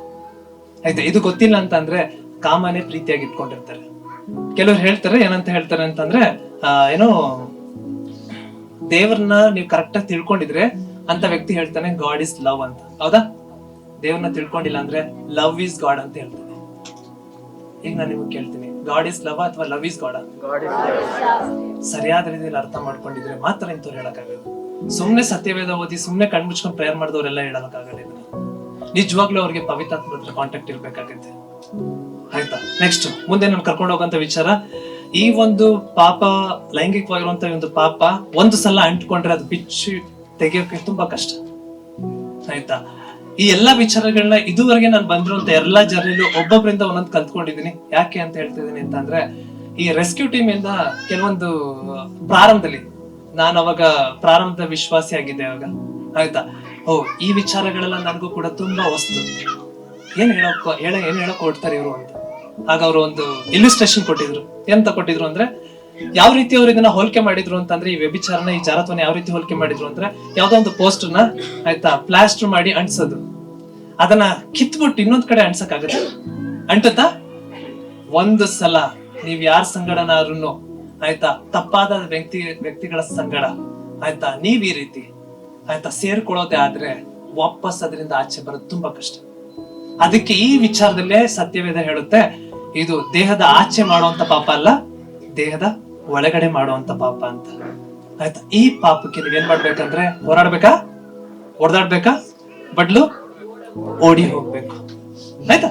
ಓಕೆ. ಯಾಕಂತಂದ್ರೆ ಇಂಥ ವಿಚಾರದಲ್ಲಿ ಇದು ಎಷ್ಟು ಮಟ್ಟಿಗೆ ಅಸಹ್ಯ ಅನ್ನೋದಕ್ಕೆ ಆಯ್ತಾ. ಬಟ್ ಈಗ ನಾನು ವಾಕ್ಯ ತೆಗ್ಸಲ್ಲ. ಆದ್ರೆ ನಿಮ್ಗೆ ಅಮ್ನೋನ್ ಗೊತ್ತಿದ್ಯಾ? ಅಮ್ನೋನ್ ಅಂತ ಅಂದ್ರೆ ಅವನು ದಾವಿದನ ಮಗ. ಅಬ್ಷಲೋಮ್ ಕೇಳಿದ್ರ? ಅಮ್ನೋನ್, ತಾಮರ್. ಆಯ್ತಾ? ತಂಗಿ ಆಗಿರೋಳ ಸಂಗಡನೆ ಅಣ್ಣನಾಗಿರೋನ್ ಏನ್ ಮಾಡ್ಕೊಳ್ತಾನೆ? ಸಂಬಂಧ ಇಟ್ಕೊಳ್ಳುವಂತದ್ದಾಗ್ತದೆ. ಅದು ಅಸಹ್ಯವಾಗಿರುವಂತ ಸಂಗತಿ. ನೀವ್ ಇದನ್ನ ಬಿಟ್ಕೊಂಡ್ ಬಂದ್ರೆ, ಅದರಿಂದ ನೀವು ಓಡ್ ಹೋಗ್ಲಿಲ್ಲ ಅಂತ ಅಂದ್ರೆ ಅದೇನ್ ಮಾಡುತ್ತೆ? ನಿಮ್ಮನ್ನ ಪಾಪದ ಕಡೆಗೆ ನಡೆಸುವಂತದ್ದಾಗ್ತದೆ. ಆಯ್ತಾ? ನಿಮ್ಮನ್ನ ಹಾಳ್ ಮಾಡ್ತಿದೆ. ಅವನ ಅಂತ್ಯ ನೋಡಿದ್ರೆ ಅಸಹ್ಯವಾಗಿರುವಂತ ಅಂತ್ಯ. ಅವನು ರಾಜನ ಮಗ. ಇವತ್ ನೀವ್ ಹೇಳ್ತೀರಾ ನಮ್ಮಪ್ಪ ಕರ್ತ ರಾಜಾದಿ ರಾಜ ಅಂತ. ಆದ್ರೆ ನೀವ್ ಇದರಲ್ಲಿ ಮುಂದುವರೆದ್ರೆ ಅಮ್ನೋನ್ಗೆ ಆದಂಗೆ ಆಗತ್ತೆ. ಅರ್ಥ ಮಾಡ್ಕೊಳ್ಳಿ. ಇದು ಸ್ವಲ್ಪ ಗಂಭೀರವಾಗಿ ತಗೊಳ್ಳಿ. ಆಯ್ತಾ? ತುಂಬಾ ಸುಲಭವಾಗಿ ತಗೊಳಕ್ ಹೋಗ್ಬೇಡಿ. ಯಾಕಂದ್ರೆ ಈ ವಿಚಾರದಲ್ಲಿ ಹೇಳ್ಬೇಕಂತಂದ್ರೆ ಇಂಗ್ಲಿಷ್ ಹೇಳ್ತಾರೆ, ಸತ್ಯ ಕರೆಕ್ಟ್ ಆಗಿ ಹೇಳ್ಬೇಕಂದ್ರೆ ಲಸ್ಟ್ ಫೋರ್ಸಸ್ ಸೆಕ್ಸ್ ಅಂತ. ಆದ್ರೆ ಲವ್ ಇನಿಶಿಯೇಟ್ಸ್ ಮ್ಯಾರೇಜ್. ಕಾಮ ಏನ್ ಮಾಡುತ್ತೆ ಅಂದ್ರೆ ನಾವೊಂದು ಏನು ಲೈಂಗಿಕವಾಗಿರುವಂತ ಸಂಬಂಧಕ್ಕೆ ನಡೆಸುತ್ತೆ. ಆದ್ರೆ ಪ್ರೀತಿ ಏನ್ ಮಾಡುತ್ತೆ ಅಂದ್ರೆ ಮದುವೆನ ಉಂಟು ಮಾಡುವಂತದ್ದಾಗಿರ್ತದೆ. ಆಯ್ತಾ? ಇನ್ನ ಒಂದು ಪಾಯಿಂಟ್ ಹೇಳ್ಬೇಕಂತಂದ್ರೆ ಯಾಕಂದ್ರೆ ಈ ವಿಚಾರ ನೀವು ತಿಳಿದಿರ್ಲಿ ಅಂತ ಹೇಳ್ಕೊಡ್ತಿದ್ದೀನಿ. ನೀವು ಆ ಭಾಗದಲ್ಲಿ ಇದ್ದೀರಾ ಅಂತಲ್ಲ, ಆದ್ರೆ ಆ ಥಾಟ್ ಬಂದ್ರು ಕೂಡ ಅದನ್ನ ತೆಗ್ದಾಕೋರಾಗಿರಿ. ಇದು ನಿಮ್ಗೆ ಅಪಾಯ ಅಂತ ಹೇಳ್ಕೊಡ್ತಿದ್ದೀನಿ. ಲಸ್ಟ್ ಪರ್ಚೇಸ್ ಕಾಂಡಮ್ಸ್, ಆದ್ರೆ ಲವ್ ಪರ್ಚೇಸ್ ರಿಂಗ್. ಆಯ್ತಾ? ನೆನಪಲ್ಲಿ ಇಟ್ಕೊಳ್ಳಿ ಈ ವಿಚಾರಗಳನ್ನೆಲ್ಲಾನು ಕೂಡ. ಆಯ್ತಾ? ಗಂಭೀರವಾಗಿರುವಂತ ವಿಷಯ. ಯಾಕಂದ್ರೆ ಕಾಂಡಮ್ ನಿಮ್ಗೆ ಎಲ್ಲರಿಗೂ ಚೀಪ್ ಆಗಿ ಸಿಗುತ್ತೆ, ಆದ್ರೆ ರಿಂಗ್ ಚೀಪ್ ಆಗಿ ಸಿಗಲ್ಲ. ಪ್ರೀಶಿಯಸ್ ಆಗಿರುವಂತದ್ದು ಯಾವ್ದು? ಈ ಒಂದು ಸೆಕ್ಸ್ ಅಂತನ ದೇವ್ರು ಉಂಟು ಮಾಡಿದ್ರಲ್ಲ, ಅದನ್ನ ಅಸಹ್ಯ ಮಾಡ್ಕೊಳಕ್ ಹೋಗ್ಬೇಡಿ. ಯಾಕೆ ಅಸಹ್ಯ ಮಾಡ್ಕೊಳಕ್ ಹೋಗ್ಬೇಡಿ ಅಂತಂದ್ರೆ ದೇವರು ಒಂದು ಯೋಜನೆ ಇಟ್ಟಿದ್ದಾರೆ ನಮ್ಮ ಒಬ್ಬೊಬ್ಬರ ಜೀವಿತಲ್ಲೂ ಕೂಡ. ಅದು ನೆರವೇರೋಕೆ ನಿಮ್ ಮುಖಾಂತರ ಒಂದು ಜನಾಂಗನೇ ಉಂಟು ಮಾಡ್ಬೇಕಂತ ಆತನ ಬಯಸಿದ್ದಾನೆ. ನೀವ್ ಒಬ್ರಿಗೆ ಅಂತಲ್ಲ, ನಿಮ್ ಮೂಲಕ ಜನಾಂಗ, ಆಯ್ತಾ? ಆ ಜನಾಂಗಗಳು ನಿಮ್ ಮೂಲಕ ಬರೋದಾದ್ರೆ ಈ ದೇಶದ ಹತೋಟಿನ ಕರ್ತನ್ ತಗೊಳ್ಳೋಂಥದ್ದಾಗ್ತದೆ. ಅದು ನೆರವೇರ್ಬಾರ್ದು ಅಂತಾನೆ ವಿಶೇಷವಾಗಿ ಸಂಬಂಧದ ನಡುವೆ ಈ ತರ ವಿಚಾರಗಳನ್ನ ಅವನ್ ತರಿಸ್ತಾನೆ. ಎಲ್ಲಾ ರೀತಿಲೂ ಕೂಡ ಒಂದಲ್ಲ ಒಂದು ರೀತಿಲಿ ನೀವು ಪಾಪ ಬೀಳೋ ತರ ಮಾಡ್ತಾನೆ. ನೀವೇ ಆಯ್ಕೆ ಮಾಡ್ಕೋಬೇಕು. ನೀವೇ ನಿಮ್ ಮೊಬೈಲ್ ಅಲ್ಲಿ ತಗೊಂಡು ನೀವೇ ಇಂತಿಂತ ಆಡ್ಸ್ ಗಳನ್ನ, ಇಂತಿಂತ ಏನು ವೆಬ್ಸೈಟ್ ಗಳನ್ನ, ಆಯ್ತಾ, ನೀವೇ ಟಚ್ ಮಾಡಿ ನೋಡೋ ತರ ಅವ್ನ್ ಮಾಡ್ತಾನೆ. ನೋಡಿದ್ಮೇಲೆ ನಿಮ್ಗೆ ಒಂದ್ ರೀತಿಲಿ ಫೀಲ್ ಆಗಿರುತ್ತೆ. ಎಷ್ಟ್ ಜನಕ್ಕೆ ಆ ಫೀಲ್ ಆಗಿದೆಯೋ ನಂಗೆ ಗೊತ್ತಿಲ್ಲ. ನೋಡಿದ್ಮೇಲೆ ನಿಮ್ಗೆ ಅನ್ಸಿರುತ್ತೆ, ಅಯ್ಯೋ ನಾನೊಬ್ಬ ದೇವ್ರ ಮಗ, ಅಯ್ಯೋ ನಾನೊಬ್ಳು ದೇವ್ರ ಮಗಳು, ನಾನ್ ಈ ತರ ಪಾಪ ಮಾಡ್ತಿದ್ದೀನ ಅಂತ. ಹೌದು, ಯಾಕಂತಂದ್ರೆ ನಿಮ್ಗೊಂದು ಕ್ಷೇತ್ರ ಇದೆ. ಆ ಕ್ಷೇತ್ರದಲ್ಲಿ ನಾವು ಈ ರೀತಿ ಬಿದ್ದು ಹೋಗ್ತಾ ಇದೀವಿ. ಸರಿ, ಯಾವ್ದು ಆ ಕ್ಷೇತ್ರ? ಈಗ ಬರ್ತೀನಿ. ಮನುಷ್ಯನ್ನ ಎಷ್ಟು ಭಾಗದಲ್ಲಿ ವಿಂಗಡಿಸ್ತೀವಿ ನಾವು? ಯಾವ್ದು? ಇನ್ನೊಂದ್ಸಲ ರಿಪೀಟ್ ಮಾಡಿ ಎಲ್ರು. ಸರಿ, ಈಗ ನಾನು ನಿಮ್ಗೆ ಹೇಳ್ತೀನಿ, ನಿಮ್ಮ ಆತ್ಮ ಪರ್ಫೆಕ್ಟ್ ಆಗಿದೆಯಾ? 100% ಹೇಳಿ. ಏನು? ಎಲ್ಲರೂ ಪುನರುತ್ಥಾನ ಹೊಂದಿದ್ದೀರಾ? ಎಲ್ಲಿ? ಆತ್ಮ. Okay, nice. ಸರಿ, ನಾನು ನಿಮ್ಗೆ ಕರೆಕ್ಟ್ ಆಗಿ ನೆಕ್ಸ್ಟ್ ಪ್ರಶ್ನೆ ಕೇಳ್ತೀನಿ. ಯಾರಾದ್ರೂ ನಿಮ್ ಶರೀರದಲ್ಲಿ ಕೆಟ್ಟ ಚಿತ್ರ ನೋಡುವಂತವ್ರು ಇದ್ದೀರಾ? ಅಂದ್ರೆ ಬೇಕು ಅಂತ ನೋಡೋರು ಇದ್ದೀರಾ? ಇಲ್ಲ ಅಂತ ನಾನು ಹೇಳಿ ಹೋಗ್ಲಿ. ಏನು ಹೇಳಿಲ್ಲ ಅಂದ್ರೆ ನಂಗೆ ಅರ್ಥ ಮಾಡ್ಕೊಳ್ಳ, ಇದೆ ಅಂತ ಅರ್ಥ ಮಾಡ್ಕೊಳ್ಳಿ, ಇಲ್ಲ ಅಂತ ಅರ್ಥ ಮಾಡ್ಕೊಳ್ಳ. ಓಕೆ, ಇಲ್ಲ, ನಿಮ್ ಶರೀರನ ನೀವು ಹತೋಟಿಲಿ ಇಟ್ಟಿದ್ರೆ ತಾನೆ. ಕೆಟ್ಟದ್ ಮಾತಾಡ್ಬಾರ್ದು, ಕೆಟ್ಟದ್ ನೋಡ್ಬಾರ್ದು, ಕೆಟ್ಟದ್ ಕೇಳಿಸ್ಬಾರ್ದು, ಆ 3 ಕೋತಿಗಳ ತರ ಅಲ್ಲ, ಆ ತರ ಹೇಳ್ತಲ್ಲ ನಾನು. ಅದೊಂದು ಚಿತ್ರ ಅಷ್ಟೇ. ಸರಿ, ಶರೀರನ ಕೂಡ ನೀವು ಹತೋಟಿಲಿ ಇಟ್ಕೊಂಡಿರ್ತೀರ. ಆದ್ರೆ ಈಗ ನಾನು ನೆಕ್ಸ್ಟ್ ಬರ್ತೀನಿ. ಇನ್ನೊಂದು ಭಾಗ ಇದೆ, ಯಾವ್ದದು? ಪ್ರಾಣದ ಭಾಗ. ಅದನ್ನ ಹತೋಟಿಲಿ ಇಟ್ಕೊಳಕ್ ಆಗ್ತಿದ್ಯಾ? ನಿಮ್ ಮನ್ಸು ನೀವ್ ಹೇಳೋ ತರ ಕೇಳತ್ತಾ? ಆಯ್ತಾ? ಇತ್ತೀಚೆಗೆ ಯಾವ್ದೋ ಒಂದು ಮೀಮ್ ಅದನ್ನ ಜಗತ್ ಪ್ರಸಿದ್ಧಿ ಆಗ್ಬಿಟ್ಟಿದೆ. ಏನಂತ? ನಮ್ ಮನ್ಸು ಒಳ್ಳೇದ್ ಮಾಡಿದ್ರೆ ಅದೇ ದೇವರು. ಓಕೆ, ಆ ಮನ್ಸು ಎಲ್ಲಿಂದ ಬರುತ್ತೆ? ನಿಮ್ಗೆ ಎಲ್ಲರಿಗೂ ಸತ್ಯವೇದ ಓದ್ಬೇಕಾದ್ರೆ ಕರೆಕ್ಟ್ ಆಗಿ ಗಮನ ಕೊಟ್ಟು ಓದ್ಬೇಕು. ಸೋಲ್ ಅಂತ ಎಲ್ಲಿ ಬರುತ್ತೆ ಅಂತೆಲ್ಲ. ಸೋಲ್ ಅಂತ ಬಂದ್ರೆ ಕನ್ನಡದಲ್ಲಿ ಏನಂತ ಹೇಳ್ತಾರೆ? ಪ್ರಾಣ, ಮನ್ಸು. ಎಲ್ಲ ತಪ್ಪಾಗಿ ತಿಳ್ಕೊಂಡಿರ್ತೀರಲ್ಲ, ಅದಕ್ಕೋಸ್ಕರ ಈ ವಿಚಾರ ತೆಗಿತಿದೀನಿ. 3 ವ್ಯಕ್ತಿಗಳಿರ್ತಾರೆ ಅನ್ಕೊಳ್ಳಿ. ಯಾರು? ಆತ್ಮ, ಪ್ರಾಣ, ಶರೀರ. ಪ್ರಾಣದ ಭಾಗಕ್ಕೆ ಬರ್ತಿದೀನಿ. ಈ ಪ್ರಾಣ ಕೇವಲ ಪ್ರಾಣ ಅಂದ್ರೆ ಮನ್ಸು ಅಂತ ಅಷ್ಟೇ ಅಲ್ಲ. ಇದರಲ್ಲಿ 3 ಕ್ಷೇತ್ರ ಇದೆ. ಒಂದು ಎಮೋಷನ್ಸ್, ಆಯ್ತಾ? ಇನ್ನೊಂದು ಮೈಂಡ್, ಇನ್ನೊಂದು ವಿಲ್ ಅಂದ್ರೆ ಭಾವನೆಗಳು, ಮನಸ್ಸು, ಚಿತ್ತ. ಕೆಲವ್ರು ಹೇಳಲ್ವಾ, ನನ್ನಿಷ್ಟ, ನನ್ ಚಿತ್ತ. ಅಲ್ಲಿ ವಾಕ್ಯ ಓದಿಸ್ತೆ, ನಾವು ನಮ್ಮ ಸ್ವತ್ತಲ್ಲ ಅಂತ. ಹೌದಾ? ಆದ್ರೆ ಪ್ರಾಣದ ಭಾಗದಲ್ಲಿ ಈ ಕ್ಷೇತ್ರ ಬರೋದು, ಆಯ್ತಾ? ಮನ್ಸು, ನಿಮ್ ಮನ್ಸು ನೀವು ಹತೋಟಿಲಿ ಇಟ್ಕೊಳಕ್ ಆಗ್ತಿಲ್ಲ. ಇದು ಕೂಡ ಎಲ್ಲಿ ಬರುತ್ತೆ? ಪ್ರಾಣದ ಭಾಗದಲ್ಲಿ. ಕೆಲವ್ರು ತುಂಬಾ ಎಮೋಷನಲ್ ಆಗಿರ್ತಾರೆ, ಆಯ್ತಾ?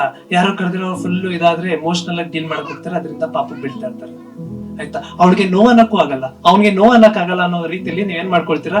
ಅವ್ರು ಹೇಳಿದಂತ ಜಾಗಕ್ಕೆ ನೀವು ಹೋಗೋರಾಗಿರ್ತೀರಾ, ಅವ್ರು ಎಲ್ಲಕ್ಕೆ ಕರೆದ್ರು ನೀವು ಹೋಗೋರಾಗಿರ್ತೀರ, ಆಯ್ತಾ? ಯಾಕಂತಂದ್ರೆ ಎಮೋಷನಲ್ ಆಗಿ ಅಟ್ಯಾಚ್ ಆಗಿರ್ತೀರ, ಆಯ್ತಾ? ಈ ತರ ಎಮೋಷನಲ್ ಆಗಿ ಅಟ್ಯಾಚ್ ಆಗುವಂತ ಭಾಗ ಯಾವ್ದು ಅಂದ್ರೆ ಪ್ರಾಣದ ಭಾಗ. ಪ್ರಾಣದ ಭಾಗದಲ್ಲಿ ಇದೆ ಏನಕ್ಕೆ ಅಂತಂದ್ರೆ 3 ವ್ಯಕ್ತಿಗಳು, ಆಯ್ತಾ? ಅಟ್ಲೀಸ್ಟ್ 3 ವ್ಯಕ್ತಿಗಳು ಇಲ್ಲಿ ಬನ್ನಿ. ಇಲ್ಲಿ ಜಸ್ಟ್ ಒಂದು ಇಲ್ಲಿಸ್ಟ್ರೇಷನ್ ಅಷ್ಟೇ. 3 ವ್ಯಕ್ತಿಗಳು ಯಾರಾದ್ರು? 1, 2. ದೇಹ ಅಥವಾ ಶರೀರ, ಆಯ್ತಾ? 2ನೇದು ಪ್ರಾಣ, 3ನೇದು ಆತ್ಮ. ನಿಜವಾದ ವ್ಯಕ್ತಿ ನೀವು ಅಂದ್ರೆ ಯಾರು? ಆತ್ಮ, ಆಯ್ತಾ? ಅದಕ್ಕೆ ಬಟ್ಟೆ ಅಂದ್ರೆ ಯಾರು? ಇವೆರಡರ ನಡುವೆ ಏನಿದೆ? ಪ್ರಾಣ ಇದೆ. ಈಗ ನಾನು ನಿಮ್ಮನ್ನು ಕೇಳ್ತೀನಿ, ಏನಂತ ಅಂದ್ರೆ as you think so you are ಅಂತ ವರ್ಸಲ್ ಇದೆ. ಅದು ಜ್ಞಾನೋಕ್ತಿಲಿ ಬರುತ್ತೆ. ಎಷ್ಟನೇ ವಾಕ್ಯ ಅಂತ ಯಾರಿಗೂ ಗೊತ್ತಿದ್ಯಾ? ನೀನು ಹೇಗೆ ಯೋಚಿಸ್ತೀಯೋ ಹಾಗೆ ನೀನ್ ಇರ್ತೀಯ ಅಂತ. ಅವನು ತನ್ನ ಹೃದಯದಲ್ಲಿ ಯೋಚಿಸುವಂತೆಯೇ ಇದ್ದಾನೆ. ಅವನು ಸಾಕು, ಅವನು ತನ್ನ ಹೃದಯದಲ್ಲಿ ಯೋಚಿಸುವಂತೆ ಇದ್ದಾನೆ. ಈಗ ಎಲ್ಲರೂ ಯೋಚಿಸೋದೆಲ್ಲಿ? ಹೌದಾ ಇಲ್ವಾ? ಅದ್ರಲ್ಲಿ ಹೇಳ್ತಿದ್ರೆ ಯೋಚನೆ ಎಲ್ಲಿ ಅಂತೆ? ಈಗ ಹೃದಯಕ್ಕೂ ಇರುವಂತದ್ದು ಮತ್ತೆ ಮನಸ್ಸಿಗೂ ಅಂದ್ರೆ ಮೆದುಳಿಗೂ ಇರುವಂತ ವ್ಯತ್ಯಾಸ ಹೇಳ್ತೀನಿ, ಗಮನ ಕೊಟ್ಟು ಕೇಳಿಸ್ಕೊಳ್ಳಿ. ಇಲ್ಲಿ ಬರುವಂತದ್ದು ನಿಮ್ಮ ಕಾನ್ಶಿಯಸ್, ನಿಮ್ಮ ಬ್ರೈನ್ ವರ್ಕ್ ಆಗ್ಲಿಲ್ಲ ಅಂತಂದ್ರೆ ಪ್ರಜ್ಞೆ ತಪ್ಪಿದ್ದಾರೆ ಅಂತ ಹೇಳ್ತಾರೆ, ನೆನಪಿದೆಯಾ? ಆಯ್ತಾ? ಆದ್ರೆ ಹೃದಯನೂ ಕೂಡ ಯೋಚಿಸುವಂತದ್ದಾಗಿರ್ತದೆ. ಆ ಹೃದಯ ಎಲ್ಲಿ ಬರುತ್ತೆ ಅಂತಂದ್ರೆ, ಆಯ್ತಾ, ಒಂದೊಂದು ರೀತಿಲೂ ಅರ್ಥ ಮಾಡ್ಕೊಳ್ಳಿ. ಯಾವಾಗ ಈ ಒಂದು ಕಾನ್ಶಿಯಸ್ನೆಸ್ ಇಂದ ಸಿಗುತ್ತಲ್ಲ, ಅದೇನ್ ಮಾಡುತ್ತೆ ಗೊತ್ತಾ, ಪದೇ ಪದೇ ನೀವ್ ಏನಾರು ಒಂದು ಕೇಳ್ತಾ ಇರ್ತಾರೆ ಅನ್ಕೊಡಿ, ಯಾವ್ದಾರ ಒಂದು ಚಿತ್ರ ನೋಡ್ತಾ ಇರ್ತೀರ ಅಂತ, ಪದೇ ಪದೇ ನೋಡ್ತಾ ನೋಡ್ತಾ ನೋಡ್ತಾ ನೋಡ್ತಾ ನಿಮ್ಮ ಬುದ್ಧಿಯಿಂದ ಏನಾಗುತ್ತೆ ಅಂದ್ರೆ ನಿಮ್ಮ ಹೃದಯಕ್ಕೆ ಹೋಗಿ ಇಳಿಯುತ್ತೆ ಅಂತ. ನಿಮ್ ಹೃದಯ ಅನ್ನೋಂಥದ್ದು ನಿಮ್ ಮೊಬೈಲ್ ಅಲ್ಲಿ ಇರುವಂತ ಇಂಟರ್ನಲ್ ಮೆಮೊರಿ ಇದ್ದಂಗೆ, ಆಯ್ತಾ. ನಿಮ್ಮ ಲ್ಯಾಪ್ಟಾಪ್ ಅಲ್ಲಿ ಇಡೋದಾದ್ರೆ ಹಾರ್ಡ್ ಡಿಸ್ಕ್ ಅಂತ ಹೇಳ್ತಾರೆ, ಗೊತ್ತಾ. ಹಾರ್ಡ್ ಡಿಸ್ಕ್ ಅಲ್ಲಿ ಏನಾದ್ರು ಒಳಗಡೆ ನಾವು ಸೇವ್ ಮಾಡಿದ್ರೆ, ಸ್ಟೋರೇಜ್ ಒಳಗೆ ಸೇವ್ ಮಾಡಿದ್ರೆ, ಲೈಟ್ ಇದೇನೋ ಪವರ್ ಆಫ್ ಆಗಿ ಪುನಃ ಪವರ್ ಆನ್ ಮೇಲೆ ಅದು ಇರುತ್ತೆ ಇರಲ್ವಾ, ನಿಮ್ ಮನ್ಸಲ್ಲಿ ಹಿಂಗ್ ಬಂದ್ ಹಿಂಗ್ ಹೊರಟೋಗುತ್ತೆ. ಆದ್ರೆ ಆ ವಿಚಾರ ಏನಾದ್ರು ನಿಮ್ ಹೃದಯಕ್ಕೆ ಹೋದ್ರೆ ಮುಗೀತು, ನಿಮ್ ಕತೆ ಮುಗೀತು. ಅದಕ್ಕೆ ಅಲ್ಲಿ ಹೇಳುತ್ತೆ, ನೀನು ಕೇಳಿಸ್ಕೊಳ್ಳೋದ್ರಲ್ಲಿ ತೀವ್ರತೆ ಉಳ್ಳವನಾಗಿರು ಅಂತ. ಅದಕ್ಕೆ ನಾವ್ ಏನ್ ತಗೊಳ್ತೀವೋ ಆ ದೇಹ ಏನ್ ತಗೊಳುತ್ತೆ ಅದ್ ಯಾರು ಕೊಡುತ್ತೆ, ಪ್ರಾಣ ಕೊಡುತ್ತೆ. ಈ ಪ್ರಾಣ ಏನ್ ಮಾಡುತ್ತೆ, ಅದನ್ನ ಯಾರು ಕೊಡ್ಬೇಕು, ಆತ್ಮ ಕೊಡ್ಬೇಕು, ಆಯ್ತಾ. ಈ ಆತ್ಮ ಏನೇ ನಿರ್ಧಾರ ಮಾಡ್ಬೇಕಂತ ಅಂದ್ರೆ, ಆಯ್ತಾ, ಇವಾಗ ನೀವ್ ಈ ಕ್ಷೇತ್ರದಲ್ಲಿ ಇದ್ದೀರಾ ಅಂದ್ರೆ ನೀವೆಲ್ಲರೂ ಬಾರ್ನ್ ಅಗೇನ್ ಆಗಿದ್ರೆ ತಾನೆ. ಬಾರ್ನ್ ಅಗೇನ್ ಆಗಿರ್ಬೇಕಂದ್ರೆ ಅಂದ್ರೆ ನೀವು ಪುನರುತ್ಥಾನ ಹೊಂದಾದ್ಮೇಲೆ, ಆಯ್ತಾ, ನಿಮ್ ಸಂಗಡ ನಿಮ್ ಸಹಾಯಕ್ಕೆ ಅಂತ ಇನ್ನೊಂದು ವ್ಯಕ್ತಿ ಇರುವಂತದ್ದಾಗಿರ್ತದೆ. ಯಾರದು, ಪವಿತ್ರ. ಅವ್ರು ಹೇಳ್ತಾರೆ, ನೀವ್ ಯಾವ್ದೋ ಕೆಟ್ಟ ಚಿತ್ರಗಳನ್ನ ನೋಡಿದ್ರೆ ಅಥವಾ ಏನಾದ್ರು ಕೇಳಿಸ್ಕೊಂಡ್ರೆ, ತಪ್ಪಾದಂತ ಸಂಗತಿಗಳು ಬಂದ್ರೆ, ಅಶುದ್ಧವಾಗಿರುವಂತದ್ದು ಏನಾದ್ರು ಬಂದ್ರೆ ಅದು ಪ್ರಾಣದ ಭಾಗಕ್ಕೆ ಬರುತ್ತೆ. ಪ್ರಾಣ ಏನು ಮಾಡಲ್ಲ. ಪ್ರಾಣ ಹೇಗೆ ಗೊತ್ತಾ, ಪ್ರಾಣ ಜಸ್ಟ್ ಮೀಡಿಯೇಟರ್ ತರ, ಆಯ್ತಾ, ಪಾಸಿಂಗ್ ಬಾಲ್ ಅಂತಾರಲ್ಲ, ತೆಗ್ದಿ ಕಡೆ ಕಳ್ಸೋದು, ಆ ವಿಚಾರ ತೆಗ್ದಿದ್ದು ಕೊಡ್ತಾರೆ, ಆಯ್ತಾ. ಆದ್ರೆ ಹೋಲಿ ಸ್ಪಿರಿಟ್ ಹಾಗೆ ಬಿಡಲ್ಲ, ಟ್ಯಾಪ್ ಮಾಡುತ್ತೆ ನಮ್ಮ ಆತ್ಮಕ್ಕೆ. ಏನಂತ, ನೀನ್ ಏನ್ ಸ್ವೀಕರಿಸಿದ್ಯೋ ಅದು ಅಶುದ್ಧವಾಗಿರೋದು, ಅನೀತಿಯಾಗಿರುವಂತದ್ದು ಅಂತ ಇದು ಹೇಳುತ್ತೆ. ಯಾರಿಗೆ, ಪ್ರಾಣಕ್ಕೆ, ಆಯ್ತಾ. ಈಗ ಪ್ರಾಣ ಯಾರಿಗೆ ಹೇಳ್ಬೇಕು, ಆದ್ರೆ ದೇಹದ ಕಂಟ್ರೋಲ್ ಯಾರ ಹತ್ರ ಇರುತ್ತೆ, ಶರೀರದ ಇಚ್ಛೆ, ಅವನ್ ಕಂಟ್ರೋಲ್ ಇರುವಂತದ್ದಾಗಿರ್ತದೆ.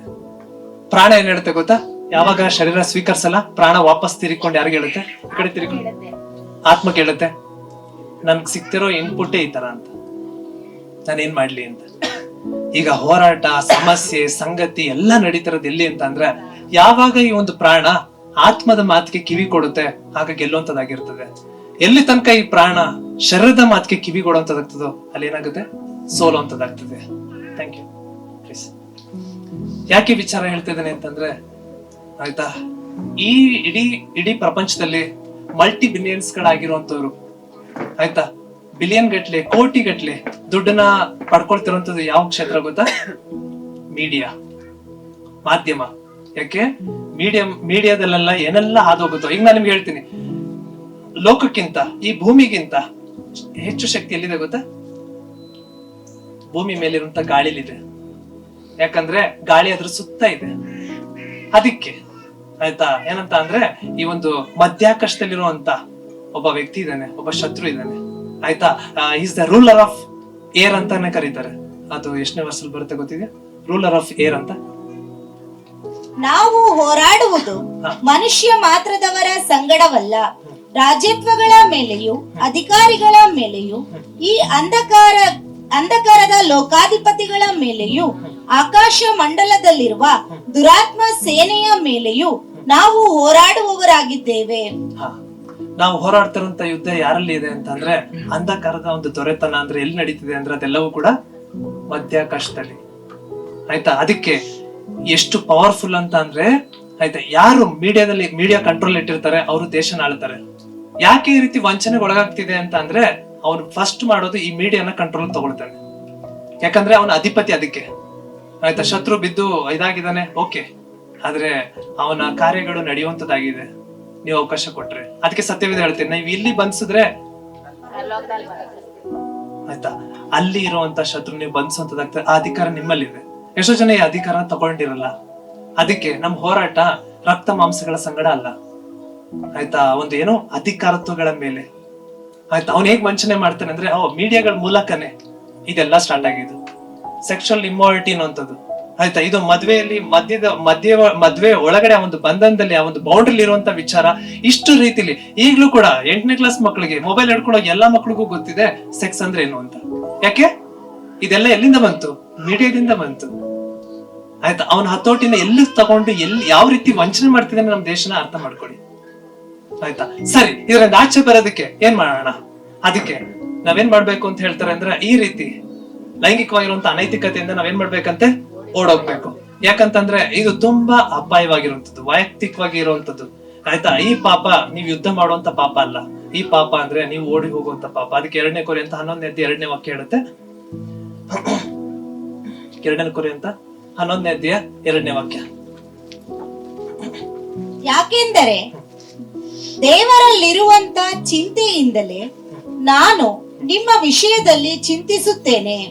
ನಿಮ್ಮನ್ನು ಕ್ರಿಸ್ತನೆಂಬ ಒಬ್ಬನೇ ಪುರುಷನಿಗೆ ಶುದ್ಧ ಕನ್ನಿಕೆಯಂತೆ ಒಪ್ಪಿಸಬೇಕೆಂದು ನಿಮ್ಮನ್ನು ಆತನಿಗೆ ನಿಶ್ಚಯ ಮಾಡಿದೆನಲ್ಲ. 2 ಕೊರಿಂಥ 11ನೇ ಅಧ್ಯಾಯ 2ನೇ ವಾಕ್ಯ ನೆನಪಲ್ಲಿ ಇಟ್ಕೊಳ್ಳಿ. ಆಯ್ತು, ಒಬ್ಬನೇ ಪುರುಷನ್ಗೆ ನಮ್ಮನ್ನೆಲ್ಲರನ್ನ ಯಾರಾಗಿ ಸಿದ್ಧಪಡಿಸುವಂತದ್ದಾಗಿದೆ ಅಂದ್ರೆ ಕನ್ನಿಕೆ ಅಂತೆ, ಶುದ್ಧ ಕನ್ನಿಕೆ ಅಂತೆ. ಈಗ ನಾನು ನಿಮ್ಮನ್ನ ಕೇಳ್ತೀನಿ, ಕನ್ನಿಕೆ ಅಂತ ಬಂದ್ರೆ ನಿಮ್ದು ಕೆಲವರು ಎಲ್ಲ ಹೆಂಗ್ ತಗೊಳ್ತೀರ ಅಂತಂದ್ರೆ ಕೇವಲ ಏನು ವರ್ಜಿನಿಟಿ, ಮದ್ವೆಗಿಂತ ಮುಂಚೆ ಇರುವಂತದ್ದು ಕನ್ಯತ್ವ, ಮದ್ವೆ ಆದ್ಮೇಲೆ ಕನ್ಯತ್ವ ಹೊರಟೋಯ್ತು ಅಂತ. ಅದಕ್ಕೆ ಕೆಲವು ವ್ಯಕ್ತಿಗಳು ಮದ್ವೆನೇ ಬೇಡ ಅನ್ನೋರು ಇರ್ತಾರೆ. ಆಯ್ತಾ, ವರ್ಜಿನಿಟಿನ ಕೇಳ್ತಿಲ್ಲ, ಮುಖ್ಯವಾಗಿ ಆಯ್ತಾ ಪ್ಯೂರಿಟಿನ ಕೇಳ್ತಿದ್ದಾರೆ ದೇವರು, ಶುದ್ಧತ್ವ. ಆಯ್ತಾ, ಆ ಶುದ್ಧತ್ವನ ಈಗ ಕೆಲವ್ರು ಹೇಳ್ತಾರೆ ಮದ್ವೆ ಆಗಿರೋರು ಕೂಡ ಆಯ್ತಾ ಪಾಪಕ್ಕೆ ಬಿದ್ದಾಗ ಆಯ್ತಾ ವರ್ಜಿನಿಟಿ ಅಲ್ಲ ಪ್ಯೂರಿಟಿ ಹೊರಟೋಯ್ತು. ಆಯ್ತು, ಇಲ್ಲ, ನಾವು 2 ಕ್ಷೇತ್ರ ನಮ್ಗೆ ಇರ್ಬೇಕು, ಶುದ್ಧತ್ವ ಬೇಕು. ಯಾಕಂದ್ರೆ ಸತ್ಯವೇದ ಆತರ ಕೇಳ್ತಿದೆ, ಒಬ್ಬನೇ ಪುರುಷನ್ಗೆ ನಾವೆಲ್ಲರೂ ಸಿದ್ಧರಾಗ್ಬೇಕಾಗಿರೋದು, ಅದು ಯೇಸು ಕ್ರಿಸ್ತನ್ಗೆ. ಎಲ್ಲರೂ ರೆಡಿ ಆಗ್ತಿದ್ರೆ ಅವ್ರಿಗೆ ಆತನ ಬರೋಣಕ್ಕೆ, ಆತನ ಏನು ಪ್ರತ್ಯಕ್ಷತೆ ಸಮಯಕ್ಕೆ ತಾನು ಕನ್ಯರಿಗೋಸ್ಕರ ಬರ್ತಿದ್ದಾನೆ ತಾನೆ. ಹಾಗಾದ್ರೆ ಆತನಿಗೆ ರೆಡಿ ಆಗಿರ್ಬೇಕಂದ್ರೆ ಯಾರು ಶುದ್ಧತ್ವದಲ್ಲಿ ಇರ್ತಾರೆ, ಕನ್ಯರಾಗಿ ತಾನು ಆಯ್ತಾ ಅಶುದ್ಧತ್ವಕ್ಕೆ ಒಳಪಡಿಸ್ತಾನೆ, ಅನೀತಿಗೆ ಒಳಪಡಿಸ್ತಾನೆ ಇರ್ತಾರೆ, ಅಂತವ್ರ ಅಂತ ಸಮಯದಲ್ಲಿ ಭಾಗಿಯಾಗಿರ್ತಾರೆ. ಆಯ್ತಾ, ನೆಕ್ಸ್ಟ್ ಎಫೆಸ 5ನೇ ಅಧ್ಯಾಯ 31-32. ಎಫೆಸ 5ನೇ ಅಧ್ಯಾಯ 31 ಮತ್ತೆ 32. ಸ್ವಲ್ಪ ಫಾಸ್ಟ್ ಆಗಿ ಹೋಗ್ತೀನಿ, ಸ್ವಲ್ಪ ಸಹಾಯ ಮಾಡಿ.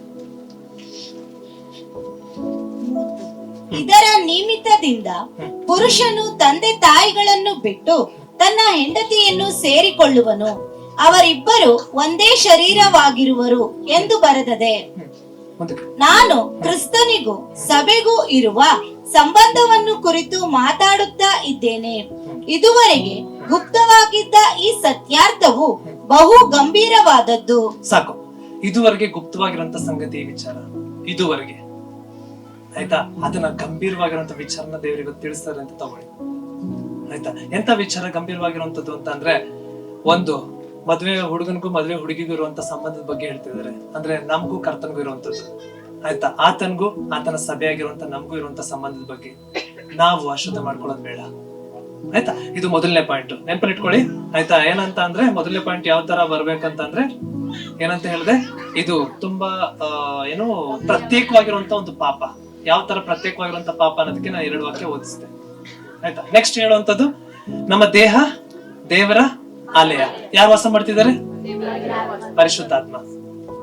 ಆತನು ನಿಜವಾಗ್ಲೂನು ಆಯ್ತಾ, ನಮ್ಮ ದೇಹ ಆತನ ಆಲಯನೇ ಆಗಿದ್ರೆ ನಮ್ಮಿಂದ ಏನ್ ಬರ್ಬೇಕು? ಯಾವ ಫಲ ಬರ್ಬೇಕು? ಆತ್ಮನ ಫಲ. ಯಾವ್ದು ಆತ್ಮನ ಫಲ?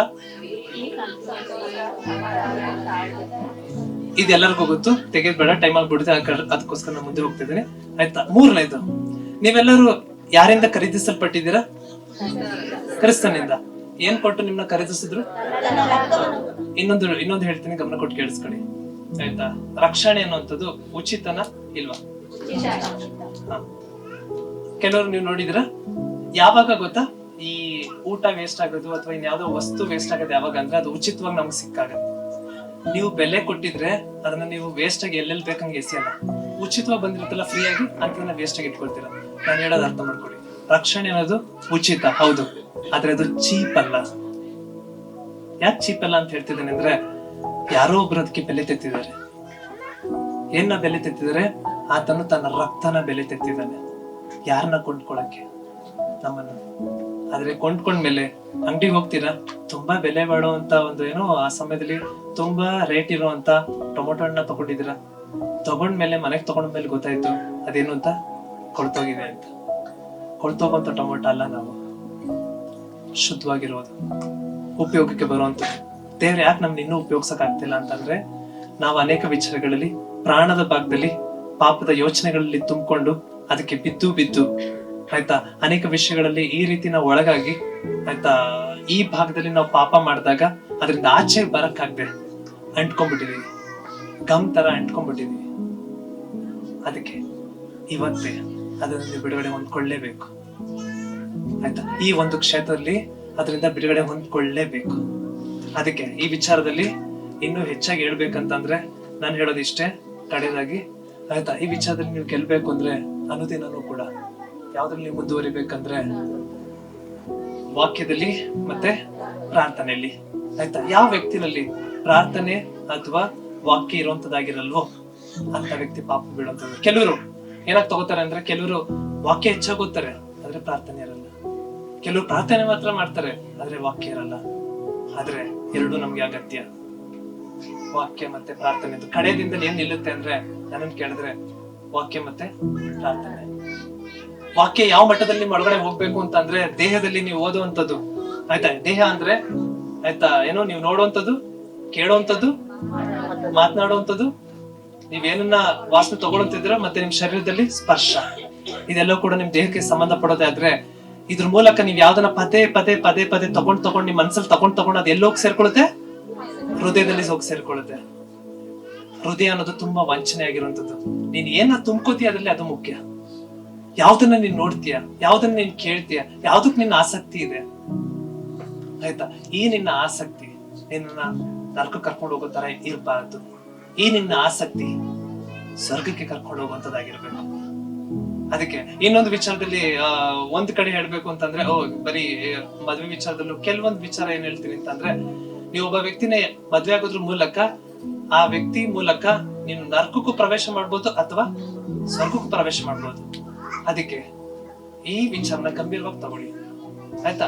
ನಿಜವಾದ ಸ್ವತಂತ್ರ ಅಲ್ಲಿರುತ್ತೆ. ಯಾಕಂದ್ರೆ ನೀವು ನಿಮ್ ಸ್ವತಂತ್ರನ ಕಳ್ಕೊಳ್ಳೋ ಸಾಧ್ಯತೆಗಳಿರುತ್ತೆ.